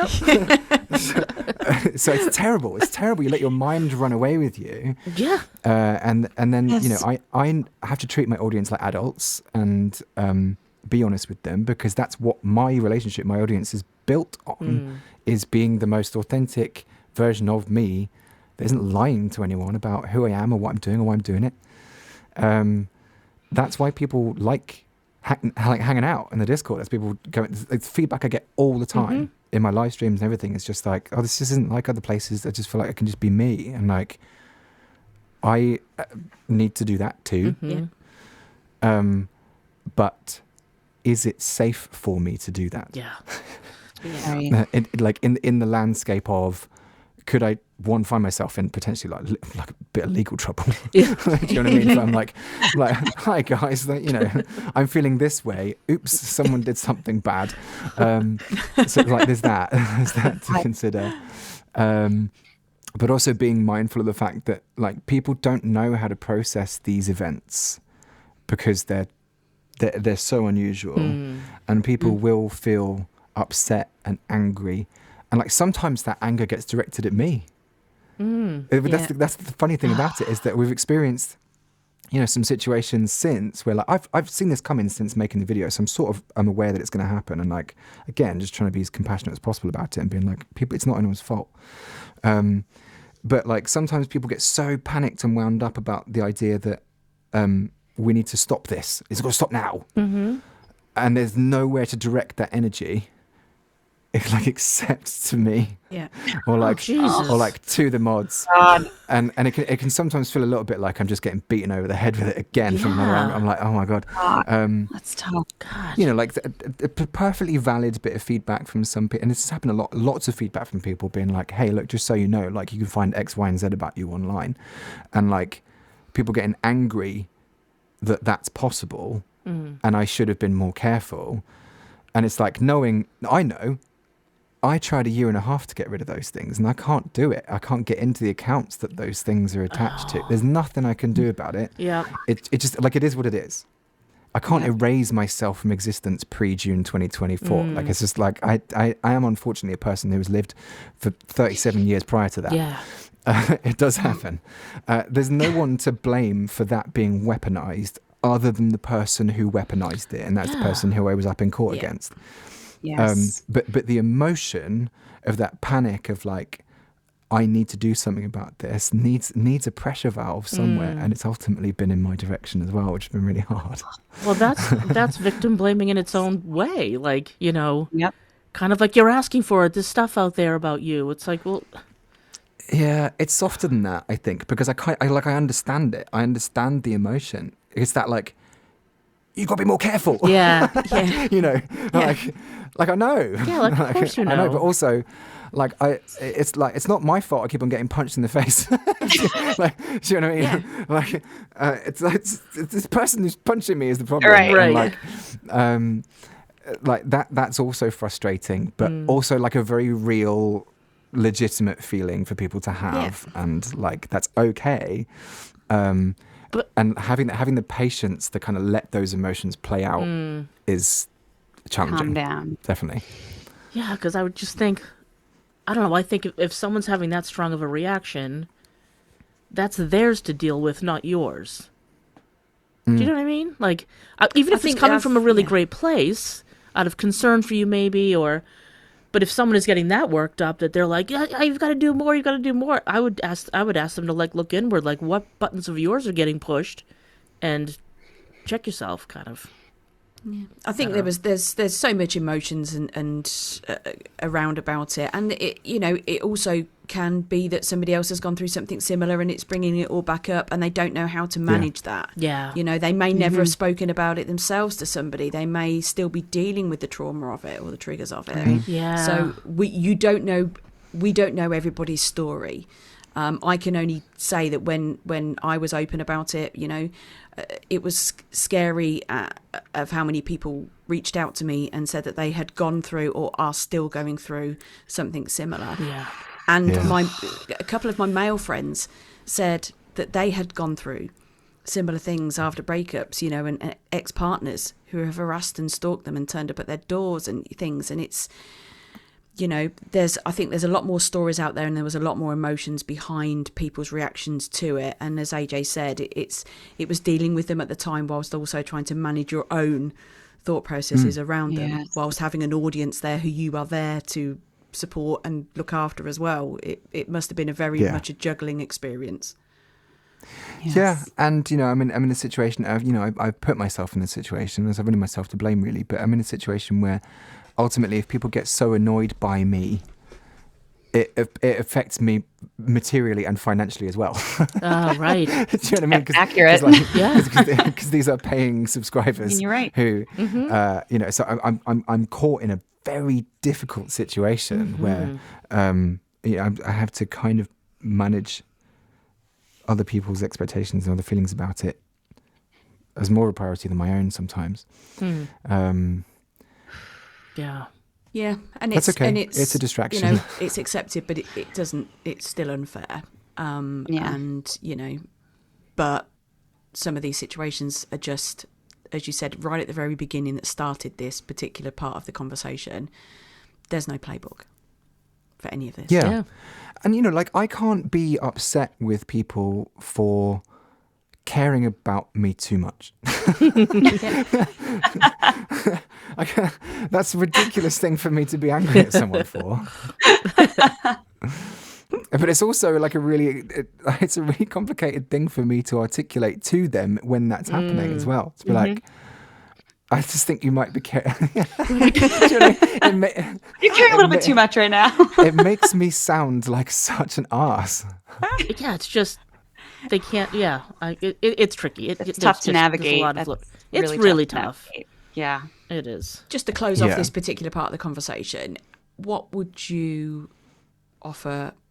What advice would you offer for anybody else in the VA community who is experiencing this for the first time or even the second time? I mean, like, absolutely. Like, if it feels weird, it is weird. Don't ignore it. It's not going to go away. Like, it's not one of those where you're like, I can probably just leave that and it'll just get better all on its own. Nope. Don't do that.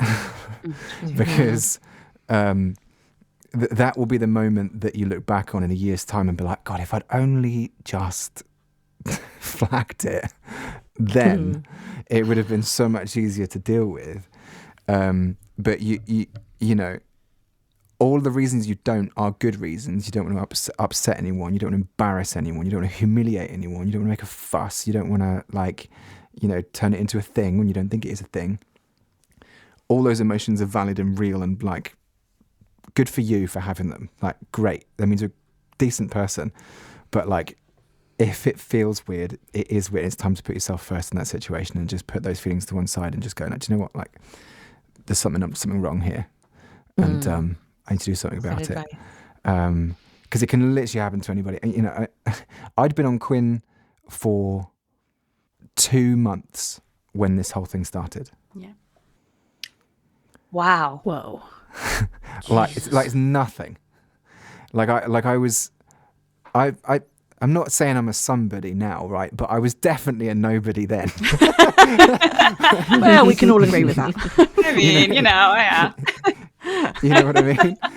This was not the perfume of success that led to this. This wasn't something that happened as a result of being in front of loads of people. It was just like, it just happened.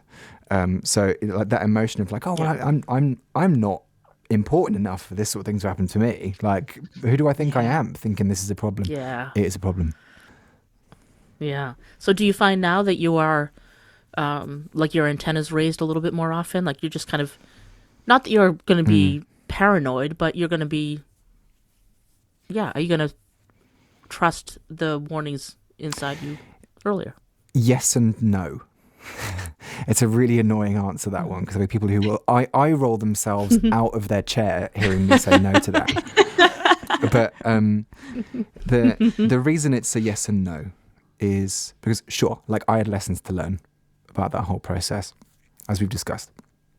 But the reason it's also no is I don't want to live my life as a jaded person thinking everybody is the next emergency. Yeah.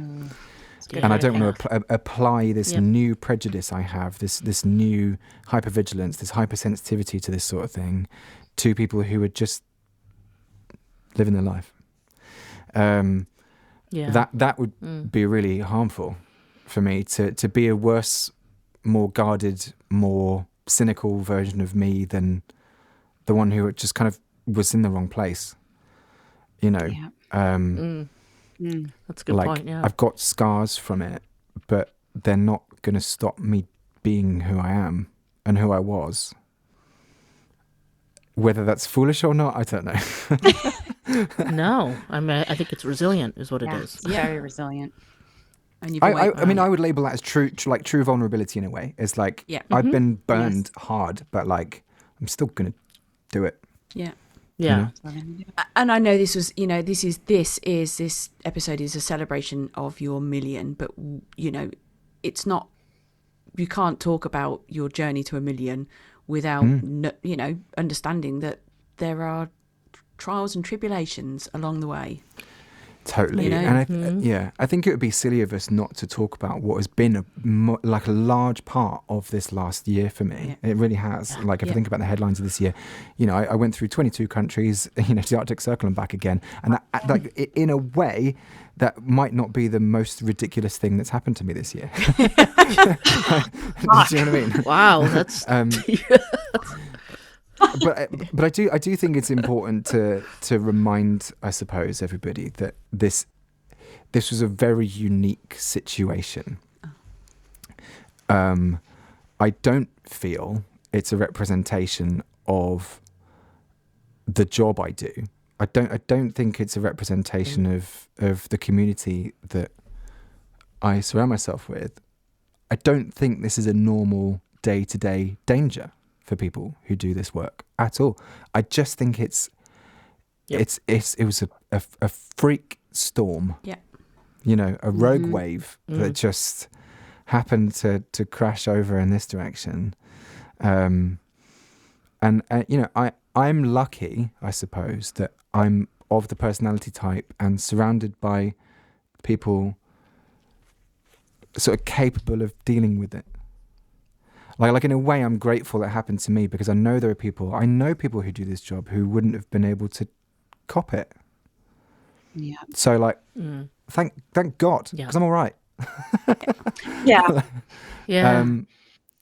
So, you know, I don't want anyone to listen to this and be like, "Oh my God, that's terrible." Like, yeah, it was shit. It was horrible. But it's not normal. It's not a run-of-the-mill situation. You know. No, and I agree. I think it would be a disservice to the community and to this space if we didn't talk about it, because it has been an amazing journey for you, but it hasn't just been rainbows and sunshine since June 2024. Yeah. So I agree. Not just been wanking.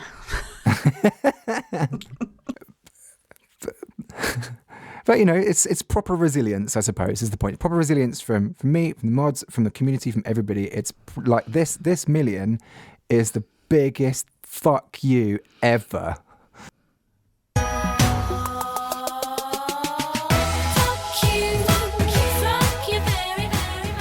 Because we're still here, and we're always going to be here, and that's the true fuck you.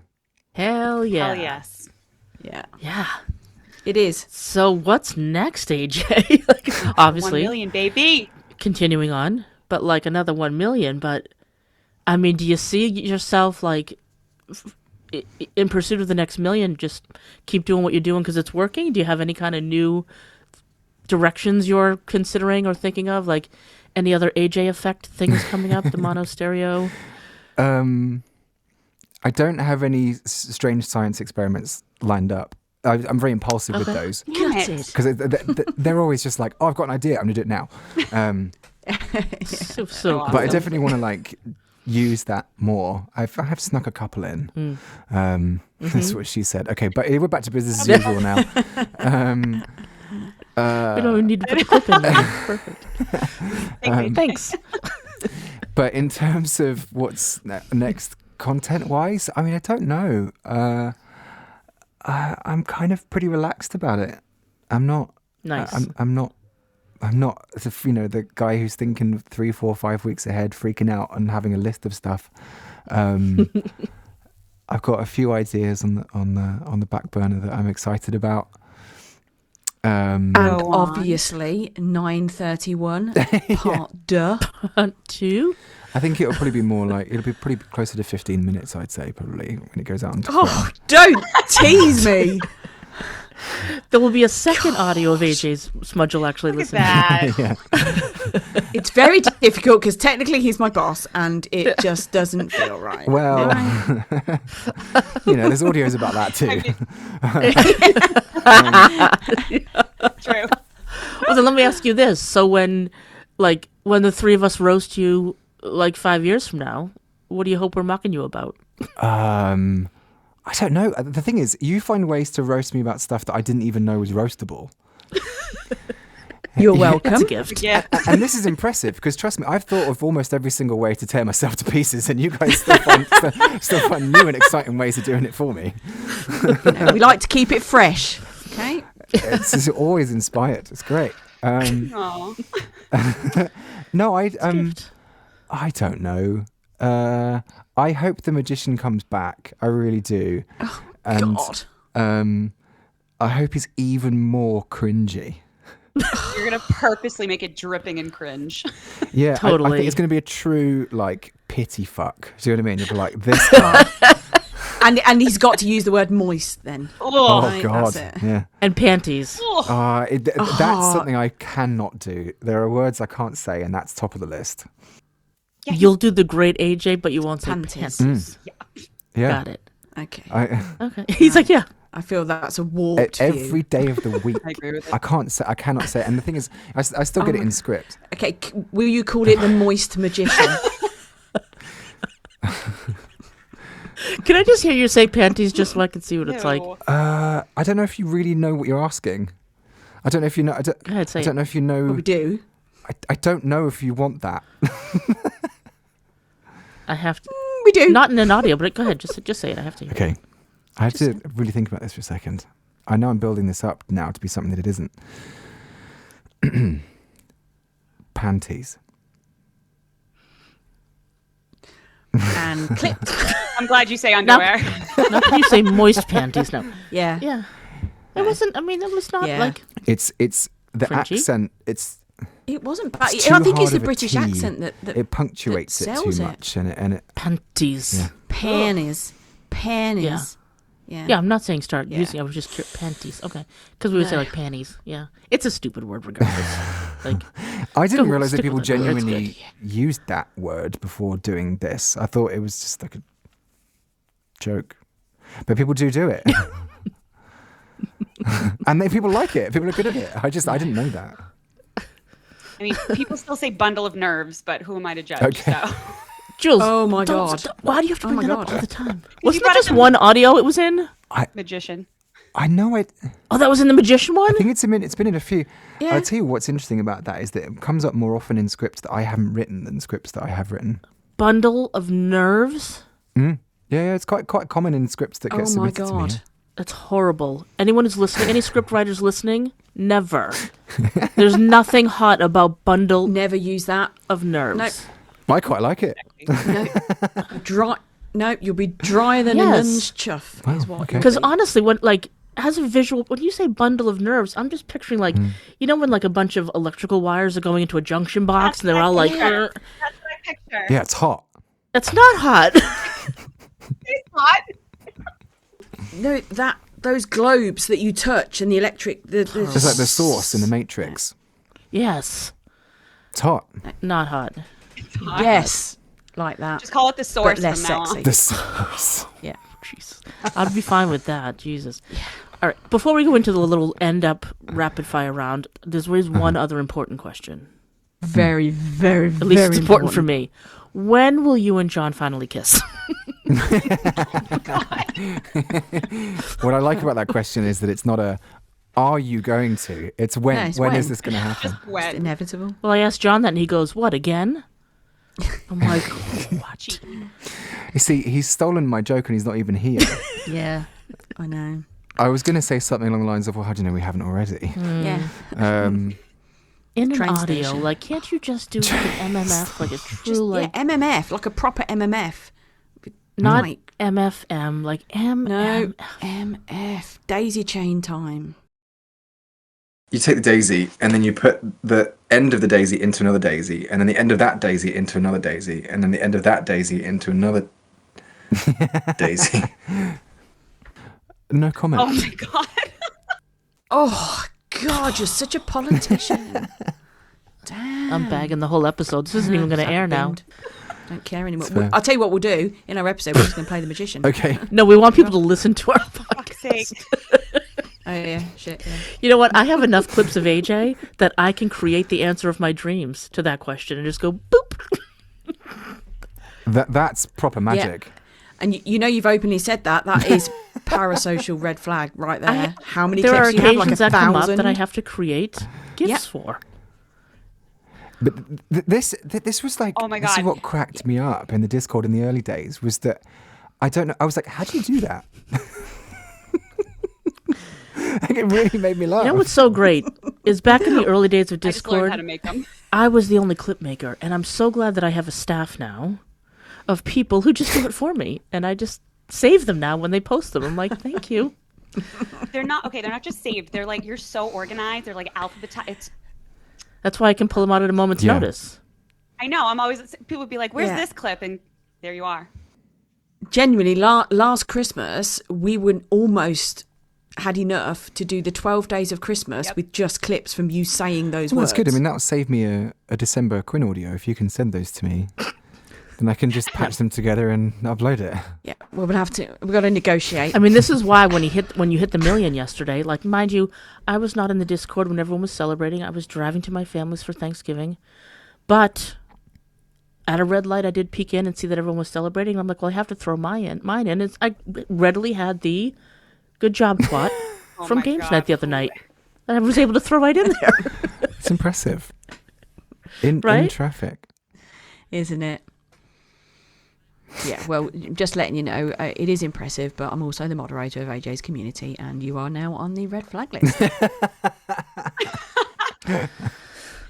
Whatever. I'm already there for caps. Guess that's not as bad as you, Kaza. Rapid fire. Right, rapid AJ. fire. I know you're not good at these because you like to think excessively long about answers. No, All right, I'll try to this. just act impulsively. Quick, shoots from the hip. Okay. Literally.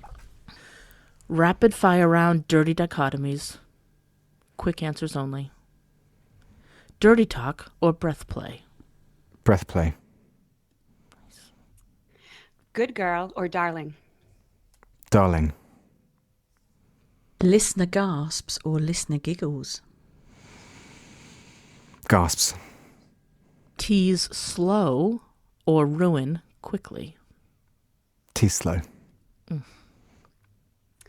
Be good or don't you dare? Be good. Hands on hips or hands on throat? Hands on hips. That was a tough one. Soft praise or filthy orders? Filthy orders. Correct. Pulling hair or tugging wrists? Tugging wrists. Breath on neck or voice in ear? Breath on neck.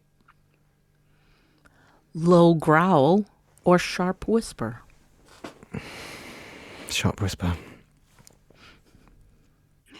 Gasps or whimpers? Whimpers. Dirty talk or deliberate silence? Deliberate silence. Bed creaking or breath hitching? Bed creaking. Last one. Eye contact or blindfold? Eye contact. You got a 65% on that test. Is that a pass? And Have I been cancelled? You're not cancelled. People think I'm weird. I'm surprised how quick you answered them, to be honest. I mean, that was impressive. It took all of my energy. I was going to say, I saw some of the angst on your tell. face. I was holding my breath. You answered some of them like you had 1 second left to answer it before the buzzer went off. It's so true. And my adrenaline levels. If I was wearing an Apple Watch, it would have exploded. that's what she said. Oh, Lord. Oh, Lord. Well, that's it. AJ, you're at 1 million. I mean, I don't think there's anything more to say. Well, other than thank you so much for having me again. And, it's a pleasure as always to talk to you. And just thank you for trusting me enough not to embarrass you all on your podcast. And Did we achieve that, though? Did we? Thanks for trusting us. But, it's nice that we can talk about things that are not always the easiest things to talk about. And I love that we can do that. That's why I'm here. Well, if you'd have listened to any of our other episodes, AJ, you'd know that's what we do. You see, this is a difficult conversation. We're having one right now. So I appreciate we can do that. This It's going to continue at the next mod meeting. Wait a minute. You have one. You don't have one scheduled. Do you? Don't tease me. Oh, no, we do. I'm a new man. You do? AJ. I don't even know who he is. It's not just proud all of you. talk, baby. I'm a new man. Fuck the million plays. This is huge. Congratulations, though, truly. I mean, massive accomplishment absolutely in amazing. not a lot of time. Like, I could not have done it without you. damn. Thank And you. it's genuinely been something that we have watched you achieve. And it's been an absolute privilege. Yeah. So you like to watch then? You haven't guessed yet that I'm a voyeur? I want to go dogging. Yeah, and you certainly couldn't have done this without Jules, that's for sure. No. The million plays. Sorry, I'm all of them. Honestly, if Jules ever loses access to the internet, I'm in real trouble. You're fucked. You're screwed, man. Screwed. Well, thanks, AJ. Yeah. Thanks for your time, for hanging out with us again, and for sharing your journey to a million plays. It's been a real pleasure. Let's talk before the next million. Hey, it's going to be a while. Shall we? So we'll talk to you in March for another monumental moment. Thanks, man. Thanks, AJ. Love you. Bye. Right. Anybody else exhausted after that? I mean, that was quite the time we just had with the great AJ, so I am exhausted. Oh, you're such a magician. That was such a ride. No, really, that was like Wow. the poor great AJ. Oh my God. I feel quite emotionally exhausted, actually, after that. There were some amazing highs and stories and what's happened and how, how his life has changed. Yeah. And then there was the, emotional trauma, really, of some of the things that have happened to him along the way. Yeah, it was really powerful to talk to him about the whole stalking situation, because the thing that struck me most was when you could almost see that he had reclaimed his power of like, you know what, I'm not going to wait for some day to come before I'm going to live my life. I'm going to continue to live it amongst it. And I think that's the key. That's the key. And it's really difficult to get there. It's so difficult to get there. And fair play to him for putting in that time and work. And it is work to get to that mental state where you go, do you know what? I'm not going to pause my life anymore. Yeah. I'm going out into the world and I'm going to do the things that I set out to do in the first place. And this is not going to stop me. And I can't wait for the next thing to come around the corner. I'm just going to face it if and when it happens. Yeah. And I mean, no one knows that better than you, Smudgy, when you shared in the episode about your in-person stalker experience. Yeah, I mean, I don't think there are, I think there's more people out there that have experienced this type of harassment and stalking than they probably let on about. And a lot of people probably wouldn't even put it down to that. The potential exes where they just constantly call you for weeks or months afterwards. Can we get that's stalking? That is stalking and harassment all into one. I'm hoping that the world starts to view and see online stalking and online harassment and bullying just as seriously as in person. The person doesn't need to live on your street to ruin your world. Yeah. Completely. And something that kind of stood out to me with us talking about this is, that whole conversation we had about when should you say something? And we said, you know what, the second it feels weird, it's weird. Yes. And so many people wait. And I'm not sure I would have thought about it this way if we hadn't had that conversation. Me either. But yes, onwards and upwards to his next million. To the next To his mill. next mill. Next millie. And to our next monumental moment. Who will it be? Ooh, who will it be? We shall see. Oh, you're a poet and you don't even know it. Oh, I knew it. Just kidding. I love it. All right. Thanks, everybody. Thanks, Cliticins, for listening to our Monumental Moments episode with AJ, who just hit 1 million on Quinn. We appreciate you listening. We know time is precious and valuable, and to carve out some for us means a lot. So if you liked this episode, please tell your friends, tell your family, tell your neighbors, tell your dog. And if you are experiencing any type of online harassment or stalking in online or in real life, tell somebody, please. Yes, it's a good point. We will have, in our show notes, we will have resources listed, websites, links, etc., for where you can get some support if you feel weird, right? If you feel weird, talk to somebody. Absolutely. So please, yes, let us know what you thought of the episode, comment. You always can email us, QuinnCastPodcast@gmail.com, and we look forward to being back with you soon. But for now, this has been Kaza. Your voice matters. This has been Jules. Go put those lips to good use. And this has been Smudge. Keep talking.